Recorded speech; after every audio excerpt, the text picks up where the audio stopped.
அரசு மருத்துவக் கல்லூரிகள், மருத்துவமனைகள், ஆரம்ப சுகாதார நிலையங்களில் பணிபுரியும் கடைநிலை ஊழியர்களுக்கு 3 ஷிப்ட் அடிப்படையில் பணி நேரம் ஒதுக்கீடு செய்யப்பட்டுள்ளது. இது பற்றின கூடுதல் விவரங்களோடு செய்தியாளர் தாயுமானவன் இணைகிறார். தாயுமானவன், வணக்கம். இதன் முழு விவரங்களையும் பதிவு செய்யலாம். அண்மையில் நடந்த உலக செவிலியர் தினத்தன்று அரசு மற்றும் அரசு மருத்துவக் கல்லூரிகள், மருத்துவமனைகள் மற்றும் ஆரம்ப சுகாதார நிலையங்கள்ல பணிபுரியக்கூடிய சுகாதாரத்துறை ஊழியர்களுக்கு ஷிப்ட் அடிப்படையில் பணி நேரத்தை ஒதுக்கீடு செய்ய வேண்டும் என ஊழியர்கள் கோரிக்கையை விடுத்திருந்தார்கள். இந்த ஒரு நிலையில தமிழக சுகாதாரத்துறையின் சார்பில் இயங்கக்கூடிய அனைத்து அரசு மருத்துவக் கல்லூரிகள், மருத்துவமனைகள், ஆரம்ப சுகாதார நிலையங்கள் போன்றவற்றில் பணிபுரியக்கூடிய அந்த கடைநிலை ஊழியர்களுக்கு 3 ஷிப்ட் அடிப்படையில பணி நேரம் என்பது ஒதுக்கீடு செய்யப்பட்டு அரசாணை என்பது தற்போது வெளியிடப்பட்டிருக்கிறது.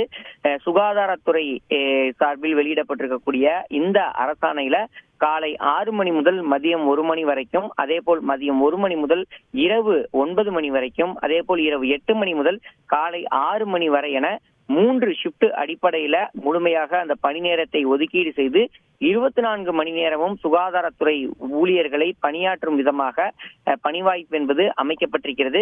மொத்த பணியாளர்கள்ல 50% பேர் முதல் ஷிப்ட், அதாவது காலை 6 மணி முதல் மதியம் 1 மணி வரை இருக்கக்கூடிய முதல் ஷிப்டிலும், 25% ஊழியர்கள் இரண்டாவது ஷிப்டிலும், 25% ஊழியர்கள் இரவு பணியிலும் ஈடுபட இருப்பதாக இந்த அரசாணையில் குறிப்பிடப்பட்டிருக்கிறது.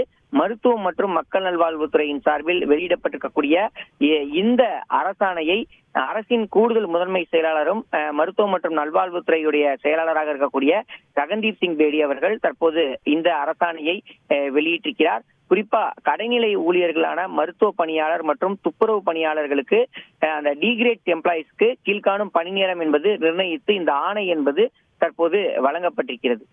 விவரங்களுக்கு நன்றி தாயுமானவன். செய்திகளை உடனுக்குடன் தெரிந்து கொள்ள உடனே சப்ஸ்கிரைப் பண்ணுங்க.